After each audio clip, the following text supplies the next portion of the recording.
Selamat pagi, hari ini kita akan mempelajari masalah persepsi dan mempelajari bagaimana data dan fakta dapat mempengaruhi persepsi seseorang. Apakah Anda pernah melihat gambar seperti ini? Atau ini? Atau ini? Atau bahkan yang ini? Persepsi bisa berakhir baik dan juga bisa berakhir buruk, tergantung dari data dan fakta yang telah ada pada dirinya, sudut pandang dia melihatnya, dan dari berapa banyak data dan fakta yang telah masuk sebelumnya.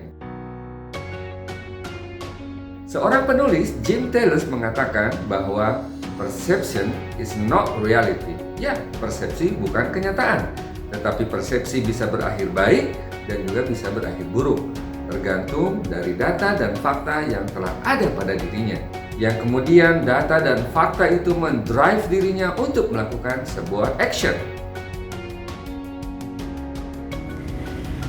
Sesuatu yang bagus bisa dianggap buruk oleh seseorang dan sebaliknya, yang buruk dianggap baik. Kesalahan persepsi dari seseorang bisa berakibat fatal untuk dirinya, organisasinya, bahkan bangsa dan negara. Sementara itu, peneliti lain, Laura Portolese Diaz dari Washington University, dalam bukunya Human Relations, dia mengatakan bahwa perception can be dangerous if we don't have all of the facts. Ya, persepsi bisa berbahaya jika kita tidak memiliki semua data dan fakta tentangnya. Makanya penting bagi kita memahami sesuatu berbasis fakta dan data, bukan hanya persepsi semata, karena persepsi bisa salah, bisa benar. Di dalam beberapa kali pelatihan dasar CPNS, kami sering melakukan survei kecil-kecilan untuk mengetahui bagaimana persepsi CPNS terhadap profesi PNS. Apakah mereka senang menjadi PNS? Dengan menggunakan survei Mentimeter, mereka mengatakan kami senang, bahagia, bersyukur, atau jawaban semisalnya. Alhamdulillah sangat senang sekali. Senang sekali. Senang Pak, senang. Senang sekali, Bu. Oke lah, kita sangat paham dengan jawaban spontan yang mereka sampaikan. Dan itu adalah jawaban yang menurut saya mendalam karena berasal dari alam bawah sadar yang merupakan obsesinya selama ini. Kemudian kami lanjutkan dengan pertanyaan kedua. Apa persepsi atau perasaan Bapak Ibu setelah beberapa bulan dan hampir setahun menjadi CPNS? Dan hasilnya ternyata kurang lebih masih tetap sama. Mereka mengatakan bahagia, bersyukur, terharu, antusias, bangga. Kemudian kami pun meminta mereka untuk keluar kelas dan memvideokan, mengekspresikan pernyataan mereka itu. Saya merasa bangga. Saya merasa bangga. Bangga. Bangga. Alhamdulillah, ya Allah, bersyukur sekali. Alhamdulillah, bersyukur. Alhamdulillah, sangat bersyukur. Bersyukur. Sampai sejauh ini, everything is going fine. Para peserta pun senang dengan memvideokan perasaan mereka menjadi CPNS. Para peserta pun belum mengetahui ke arah mana pembicaraan kami sesungguhnya. Barulah kami kemudian mengajukan pertanyaan yang ketiga, yaitu selama Bapak Ibu menjadi CPNS, apakah Bapak Ibu pernah menyaksikan atau melakukan perkeliruan di instansi Bapak Ibu semua? Dan jawabannya ternyata surprise! Ternyata lebih dari 90% peserta menyatakan bahwa mereka pernah menyaksikan atau melakukan perkeliruan. Ketika kami tanya perkeliruan model apa, mereka menjawab dengan jawaban yang beragam dari A sampai Z. Lalu kami mengatakan pada peserta, bagaimana mungkin ini bisa terjadi? Tadi ketika kami tanya Anda semuanya jawabannya sama, seputaran bersyukur, bahagia, puas, terharu ketika Anda diterima PNS. Lalu mengapa Anda membiarkan perkeliruan, merasa nyaman dengan itu? Apakah Anda sudah merasa ini biasa? Kemudian ketika kami tanyakan mana di antara nilai-nilai berakhlak yang paling banyak diimplementasikan di instansi saudara, mereka menyatakan berorientasi pelayanan, kolaboratif, adaptif, kompeten, dan sebagainya. Namun ketika kami bertanya kembali pada mereka, dari nilai-nilai berakhlak kira-kira mana yang paling sulit diterapkan? Inilah jawaban mereka. Dan ternyata jawaban mereka adalah nilai yang paling sulit diterapkan, akuntabilitas.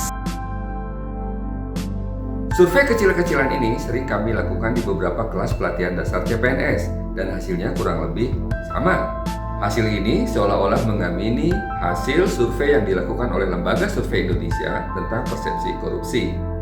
Hasil survei LSI yang dipresentasikan di depan Menteri Pendayagunaan Aparatur Negara ini menyatakan bahwa hampir 35% PNS menyatakan bahwa korupsi semakin meningkat.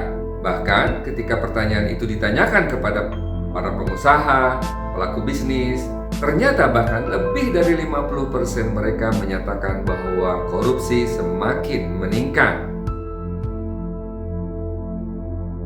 Dan ketika para PNS ditanya, korupsi apa yang paling banyak terjadi? Mereka menjawab, yang paling pertama adalah menggunakan kewenangan untuk kepentingan pribadi, disusul oleh kerugian negara, gratifikasi, suap, dan sebagainya. Seperti data berikut ini. Dengan hasil survei ini, kami seorang Widya Iswara tentunya merasa sedih karena ternyata tugas kami masih sangat berat. Dengan jawaban dari peserta latsar CPNS di mana mereka merasa senang, bahagia, bangga, padahal di saat yang sama mereka pernah menyaksikan atau melakukan perkeliruan, itu sangat menyedihkan bagi hati kami. Kami pun menyadari bahwa ternyata apa yang kami lakukan di dalam pelatihan ini adalah bukan sedang mengisi kertas kosong, tetapi mengisi kertas yang telah berisi. Kami tidak mungkin melanjutkan menulis di kertas itu sebelum kami menghapus yang sudah tertulis.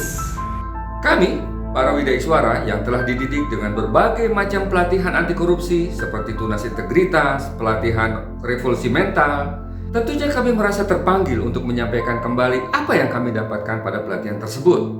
Kami menyampaikan data dan fakta dari KPK mengenai tingkat korupsi di Indonesia sampai dengan saat ini. Dan itulah tentunya apa yang diharapkan oleh negara melalui KPK dengan berbagai macam pelatihan anti korupsinya.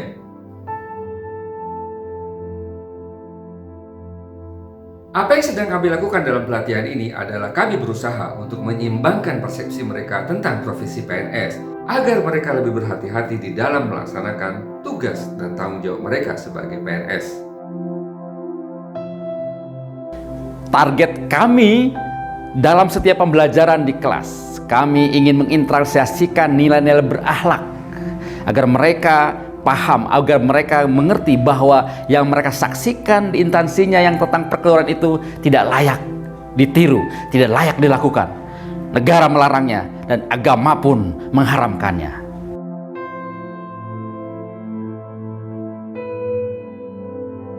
Lalu setelah kami berikan data dan fakta yang komprehensif kepada para peserta pelatihan, kemudian kami menanyakan kembali apa sekarang persepsi mereka terhadap profesi PNS, yaitu profesi mereka sendiri. Dan sekarang jawaban mereka tentunya berbeda.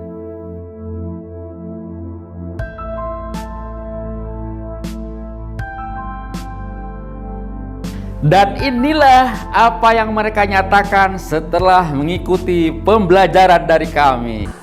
Hati-hati. Lebih berhati-hati lagi. Kita lebih berhati-hati lagi. Khawatir. Sedikit was-was dan khawatir karena banyak sekali tantangan yang akan saya hadapi di kemudian hari terhadap tupoksi yang saya emban sekarang. Melalui video micro learning yang singkat ini, kita sudah mempelajari bahwa persepsi seseorang dipengaruhi oleh data dan fakta. Jika data dan fakta yang dimiliki seseorang kurang komprehensif, maka kemungkinan akan menyebabkan persepsi yang keliru. Persepsi yang keliru pun akan mendrive dia untuk melakukan tindakan yang kurang tepat.